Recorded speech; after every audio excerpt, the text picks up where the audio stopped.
안녕하십니까. 선거권의 혼술이 매주 1월 보내드리는 정가 뒷담화 7월 20일에 인사드립니다. 이재명의 5개 재판 중에서 4개가 추후 지정 형태로 멈췄었죠. 그리고 나머지 하나 남은 대북송금 재판, 이 공판 준비 기일이 다음 주 화요일 22일 날 열리게 됩니다. 일단 재판은 열립니다. 지난번에 법인카드 유용 사건, 이것도 수원지법에서 그때 송병훈 부장판사가 준비 기일을 열었죠. 열고 그 준비 기일에서 추후 지정 본안 재판은 재판 진행은 추후 지정하겠다 이렇게 해서 미뤘는데 잠정 중단시켰는데 역시 같은 재판부입니다. 같은 재판부가 법인카드와 같은 재판부 수원지법에서 이 대북송금 사건을 심리를 시작을 하기 때문에 같은 결론을 내릴 가능성이 높습니다. 일단 공판 준비 기일은 열고 공판 준비 기일에는 피고인이 출석 의무가 없기 때문에 이재명이 출석하지 않겠죠. 그럼 변호사들만 출석한 가운데서 추후 지정 이런 결론을 내릴 겁니다. 그러면은 결국 5개의 재판이 일단 다 멈춰서는 결과를 낳게 되죠. 이게 언제까지 갈지, 지금 이재명이 임기 5년 다 채워서 그 이후로 갈지, 아니면 중간에 무슨 공소 취소 이런, 아니면 형사소송법 개정 이렇게 해서 다 없애버릴지, 그것은 불투명하지만은 어쨌든 일단은 멈췄습니다. 자, 그런데 끝나도 끝난 게 아니다. 왜냐?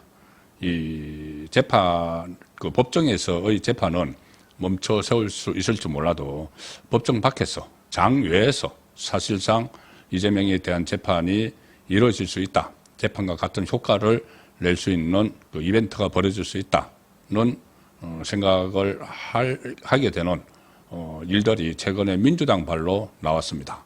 일단 장외 재판 이렇게 하면은 국민의힘이나 아니면 우파 진영 차원에서 법정에서 이제 열질 않으니까는 장외에서 이재명의 5개 혐의들, 5개 재판에서 받고 있는 혐의들, 많은 혐의들이 있죠. 7개 사건 11개 혐의인가 그렇게 되어 있습니다. 그래서 그 부분에 대해서 장외에서 일종의 그 진실을 파헤치는 그런 형식도 될 수가 있지만, 지금 민주당에서 최근에 2가지 이야기를 했습니다. 하나는 뭐냐면은 박찬대가 어제 제안을 한 이 국정조사입니다. 국정조사. 조희대 대법원장 그리고 최재해 감사원장을 겨냥한 국정조사 요구서를 제출을 했는데, 각각 양쪽 다 121명의 민주당 의원들이 서명을 했습니다. 자, 그리고 또 하나는 그 전에 김병기 민주당 원내대표가 제안한 이 특검이죠. 대북송금 특검.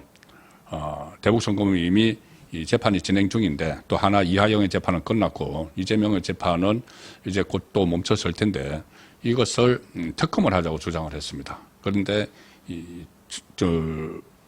대법원장 조희대 국정조사 그리고 대북송금 특검, 여기에 대해서 국민의힘이 아직 이렇다 할 반응을 보이지 않고 있는데, 이거는 적극적으로 역으로 치고 나가야 될 사안이라고 봅니다. 왜 그러냐면은 그 조희대, 예를 들어서 조희대 대법원장에 대한 국정조사가 열리게 되면은, 그냥 지금 박찬대가 이야기하는 것은 이 조희대 대법원에서 왜 유죄 취집하기 한송을 했고 그렇게 이런 빨리 전원 합의체로 돌려서 유죄 취집하기 한송을 했느냐, 거기에 어떤 정치적 목적이 있는 것 아니냐, 이런 것을 이제 파헤쳐 보자는 건데, 그럼 같이 하면 되죠.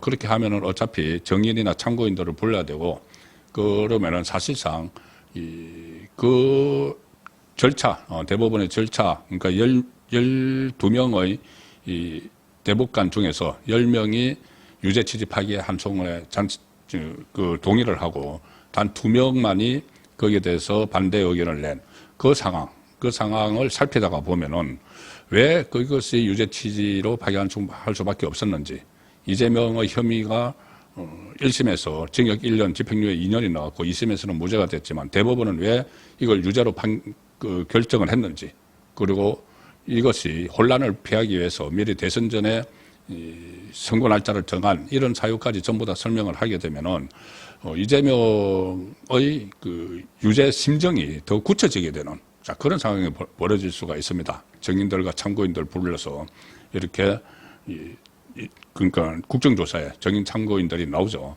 자, 그래서 그것을 오히려 국민의힘이 좋다 하면 그 국정조사를 해보자 치고 나갈 필요가 있는 것이죠. 어차피 이슈가 지금 밑에 묻혀 있기 때문에 이것을 덜쳐내서 쟁점화시키기에는 오히려 이것이 더 유리한 방법입니다. 이재명의 법정에서의 재판은 중단됐지만은 장외에서 사실상 재판을 하는 것과 같은 효과를 낼 수가 있는 것이죠. 그리고 실제로 서울 고급에서 이것을 그대로 그때 대선 기간 중에 재판 날짜가 잡혔었는데 그대로 진행을 했으면은 이재명은 아예 대선에 출마할 수도 없었다. 이런 여론이 또 확산될 수도 있는 상황이죠. 물론 지금 박찬대가 이 국정조사를 조희대 국정조사를 제기를 한 거는 일종의 본인의 지금 당권 경쟁에 나섰으니까 지지층을 결집하기 위한 제스처일 수도 있습니다. 그리고 실제로 이 입법부가 사법부의 판단에 대해서 특히 대법원의 판단에 대해서 국정조사를 하는 게 타당하냐, 상권 분립에 위배된다 이런 지적들은 올 수 있기 때문에 이것을 실제로 추진을 안 할 수도 있죠. 자, 그런데 이렇게 자기 당권 경쟁용으로만은 활용을 하고 추진 안 할 수도 있습니다. 그런데 여기에 121명의 여당 의원이 서명을 했다. 국정조사 요구서에. 이것은 만약에 국민의힘이 그래 하자 하고 막 치고 나갔을 때 그것을 피할 수도 없는 상황이 될 수도 있습니다. 만약에 그것을 피하게 되면은 그 자체로 이게 정치 쟁점화가 되는 것이죠. 본인들이 조희대 국정조사 하자고 해놓고 실제로 국민의힘이 하자고 하니까 뒤로 빠져서 안 하겠다고 하면 그것도 또 하나의 쟁점이 돼서 역풍을 좌파 진영에서 역풍을 맞을 수가 있는 상황이 되죠. 그래서 국민의힘이 이걸 빨리 치고 나가야 된다는 생각을 하게 됩니다. 지금 박찬대가 이야기하는 것은 선거법 사건, 전원합의체, 해부, 파기, 환송, 결정 과정 이거였는데 이거를 규명을 하려면은 그 자체로 규명을 하려면은 다양한 정인과 참고인의 진술이 필요하죠. 그럼 그 과정에서 그 헌법 84조에 대한 이 법학자들의 견해도 다 들어야 됩니다. 왜냐하면 헌법 84조 불소추 특권이 진행 중인 재판에도 적용이 된다. 이런 논리로 지금 재판을 멈춰 세우고 있죠. 각 재판부가. 근데 그것은 대법원이 그때 헌법 84조 해석을 지금 이재명 사건을 담당하고 있는 각 재판부가 알아서 판단을 하도록 했기 때문에 그런 겁니다. 그러면은 대법원에 대해서 국정조사를 하면은 헌법 84조에 대한 해석 부분까지도 어떤 법조계 또는 그 법학계 이쪽의 의견을 들어보는 그런 상황도 지금 만들 수가 있는 거죠. 그렇게 되면은 이것은 사실상 장외에서 이재명 재판을 하는 거나 비슷한 효과를 가져오게 됩니다. 그리고 또 한 가지 대북 송금 사건도 마찬가지죠. 민주당은 지금 3년째 해외 도피 중인 배상윤 KH 회장이 저번에 SBS하고 인터뷰를 한 것, 대북 송금은 이재명 당시 경기도지사와 상관없다. 이거 한 것을 가지고 김병기 원내대표가 이 사건 다시 수사해야 된다. 그러면서 특검을 하자는 이야기를 했죠. 이것도 받아들여야 됩니다. 국민의힘에서. 특검을 하게 되면은 이 사건 전체에 대해서 다시 들여다보게 되죠. 배상윤이 한 말이 무슨 의미인지, 그리고 이재명이 이 대북 송금 사실을 알고 있었는지, 지금 그 부분이 법정 재판에서 핵심인데 이하영이 보고를 했는지 그 부분도 다시 특검에서 불거질 수가 있는 것이죠. 그래서 여기에 대해서도 지금 이 특검 이야기가 민주당에서 나온 지 한 2, 3주 됐는데 아직 국민의힘이 아무런 반응을 보이지 않고 있습니다. 그런데 이것도 적극적으로 치고 나가야 되죠. 그리고 특히 이 특검은 대북송금 특검이 열린다면은 특별검사 추천에서 민주당이 빠져야 됩니다. 충분히 그렇게 이야기할 수가 있죠. 왜냐하면은 지금 윤석열 전 대통령을 향해서 진행되는 세 개의 특검, 내란 특검, 소위 내란 특검, 김건희 특검, 최상병 특검에서 국민의힘이 특검 추천에서 다 빠졌습니다. 왜냐하면은 국민의힘에 몸담았던 윤석열 전 대통령과 관련된 사건이라고 해서 다 빼버렸죠. 국민의힘은 배제가 됐죠. 그러면 대북 송금 사건, 이것은 이재명이 관련되어 있기 때문에 이재명이 몸담았던 민주당에서는 특검 추천에서 빠져야 되는 것이죠.